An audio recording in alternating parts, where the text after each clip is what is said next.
নমস্কার বন্ধুরা, বাসন্তী কিচেনে আপনাদের স্বাগত। আজকে আমরা একটি নতুন রেসিপি ট্রাই করব। চলো রেসিপিটা দেখে নেই। প্রথমে আমরা গাজর নিয়ে নিয়েছি, এখন এটাকে কুচি কুচি করে কেটে নিচ্ছি। এখন গাজরটাকে সেদ্ধ করে নেব। সেদ্ধ করা হয়ে গেছে, এখন এটার পেস্ট করে নিচ্ছি। দুটো কাঁচা লঙ্কা দিয়ে পেস্ট করে নেব। পেস্ট করা হয়ে গেছে, এখন এটাকে একটা বাটিতে দিয়ে বেসন দিয়ে, কুচানো ধনেপাতা দিয়ে, ব্ল্যাক পেপার দিয়ে, সামান্য হলুদ দিয়ে, সামান্য নুন দিয়ে ভালো করে মেখে নিচ্ছি। মাখা হয়ে গেছে, এখন একটি থালাতে চারিদিকে ভালো করে তেলটা ছড়িয়ে দিচ্ছি। তেলটা ছড়ানো হয়ে গেছে, এখন ব্যাটারটা থালার মধ্যে দিয়ে চারিদিকে ভালো করে ব্যাটারটা ছড়িয়ে দেব। এখন একটি কড়াইতে জল দিয়ে, একটি স্ট্যান্ড দিয়ে থালাটা দিয়ে কিছুক্ষণের জন্য ঢেকে দিচ্ছি। এখন এটাকে স্টিম করে নেব। স্টিম করা হয়ে গেছে, এখন থালাটা নামিয়ে নিচ্ছি। এখন এটাকে কিছুক্ষণের জন্য ঠান্ডা করে নেব।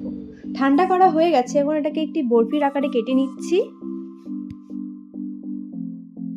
কাটা হয়ে গেছে, এখন হালকা হাতে এগুলোকে উঠিয়ে নিচ্ছি।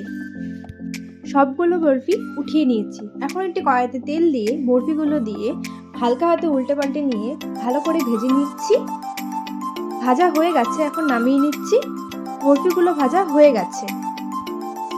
এখন একটি কড়াইতে তেল দিয়ে লং ও দারচিনি দিয়ে, পেঁয়াজ, জিরে ও লঙ্কা বাটা দিয়ে, দুটো শুকনো লঙ্কা দিয়ে নেড়ে চেড়ে নিচ্ছি।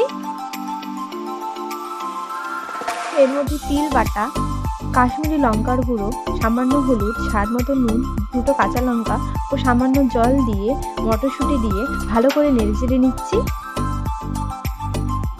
এখন বেরেস্তা দিয়ে আবার নেড়ে চেড়ে নিচ্ছি।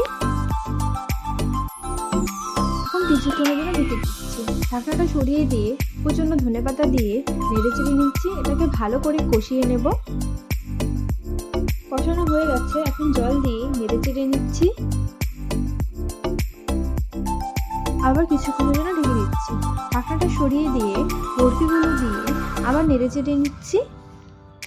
এখন আবার কিছুক্ষণের জন্য ঢেকে দিচ্ছি। ঢাকনাটা সরিয়ে দিয়ে নেড়ে চেড়ে নিচ্ছি।